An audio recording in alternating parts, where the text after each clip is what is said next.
Is That's what he keeps saying. Is it Gotta have the turkey product. Is it Thanksgiving without turkey and turkey? I don't know. Can you insert a turkey noise in this video? I did just there. We are good. It's in. Yep.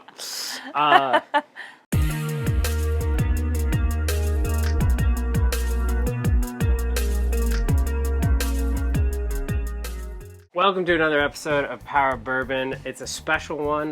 This is going to release in time for Thanksgiving. We saw Lance's video on Whiskey Tornado. If you don't subscribe to Whiskey Tornado, make sure you get over there, do that. But he came up with a great idea, which is a list of 5 Thanksgiving bourbons. I mean, we realized we're hosting Thanksgiving coming up here. Yes, we are. In about a week. I talked my wife into giving me a birthday present a month early. I got an awesome pit boss, and so now I am in charge of smoking Thanksgiving dinner. So that was part of the exchange, was that you were going to do that. That's how you sold it to me. Yeah. Oh, don't worry, honey. I'll do the Thanksgiving turkey this year. Okay. Yeah, so either Thanksgiving dinner is going to be great, or I'm going to really mess it up. So we will have to wait and see. But Lance's video was the 5 holiday Thanksgiving bourbons you should do, and it inspired us because we are hosting Thanksgiving with her family, my family. We should probably think about this if we want to, you know, maintain the fact that we're a bourbon channel, and we do some bourbon stuff every now and then. Right. And we share our bourbon with our family when they come over, so, you know, we can plan ahead for what we want to share with them, depending on what it is we're doing that we want to share the bourbon with. Yeah, exactly. So Lance broke it down to 5 bottles, which is like a beginner pour, a cocktail pour, mid-proof, like for your everyday bourbon drinker type of pour, a special bottle, and then a dessert bourbon. So kind of every category you would need. You can kind of like work it through the dinner, everything like that. So we're going to kind of get into our list that we really thought about and see what you guys think about it. You can let us know in the comments below if we did terrible or if we did all right. So really we wanted to find a couple bottles that for the most part you can find. There's 1 or 2 that'll be a little bit harder, but you could do this list if you're hosting Thanksgiving. So all right, let's get to it. Yeah, so for the beginner pour, what did we decide? So what's the beginner pour again? So that is if you have somebody coming over, they know, like, so I'm thinking like my mom. She knows that I like bourbon. She kind of wants to try to enjoy also. So what is a bourbon? They're a beginner. Yeah. And they want to be introduced to bourbon, and they're around you for the holidays, and are like, okay, what of your bourbons should I try? Yeah, and you don't want to scare them away, because then they'll never try it and probably never get you a bourbon for a Christmas present, which would be a terrible life choice. Yeah. So what do you think that is?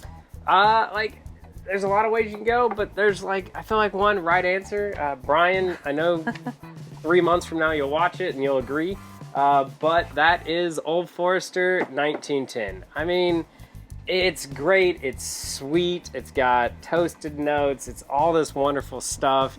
It's a low proof, it's 93 proof, but has flavor. You really just can't go wrong with it. This is a good one. And the Old Forester label kind of carries something with it, so people aren't going to be like, I don't want to try some strange indie distillery. Yeah. This is a name you can trust, but like you said, it's got all those flavors in there to make it really interesting, but still a low proof that's not going to scare any beginner off. Exactly.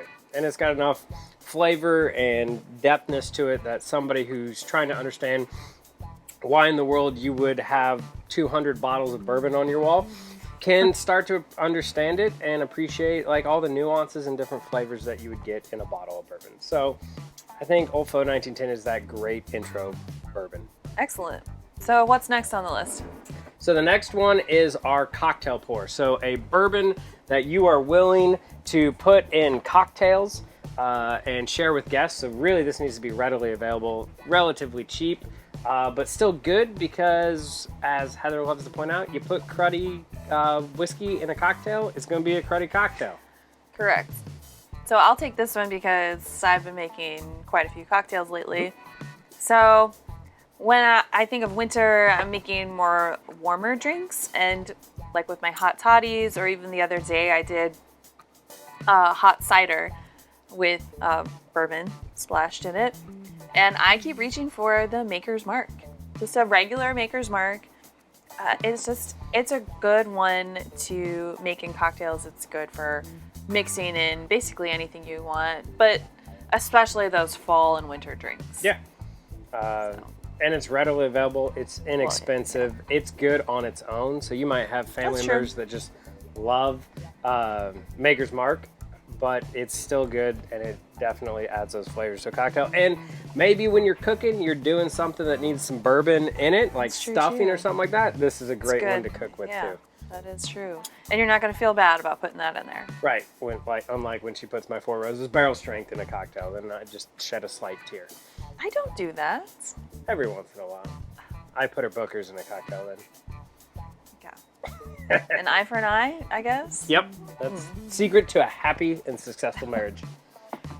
So then the third category here is, what bourbon do you bring out for the bourbon drinker in your family? So it needs to be something a little bit different that they're not generally used to having all the time, but one that they can have a couple and not pass out on your couch and then you're stuck with them for another day or two, because that wouldn't be good, but still have a lot of flavor. So what's that? I mean, it's Thanksgiving. There's only one you got to go. And I know right now you're all thinking, oh no, he's going to do it. He's going to hype that bottle again. No, I am not. I am going to bring another bottle, which is Kentucky Spirit.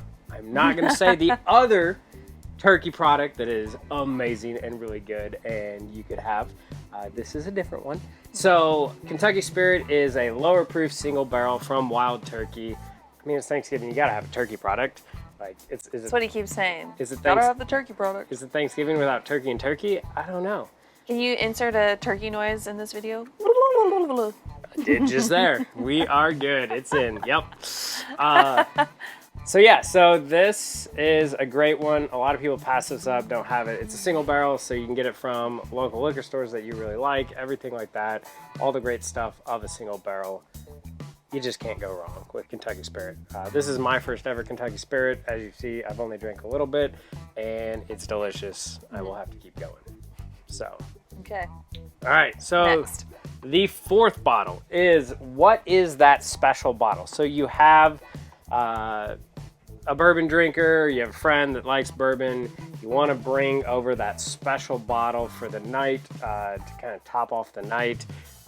Something, it could be crazy expensive. It doesn't have to be. We picked one that is relatively easy to find if you do a little bit of hunting.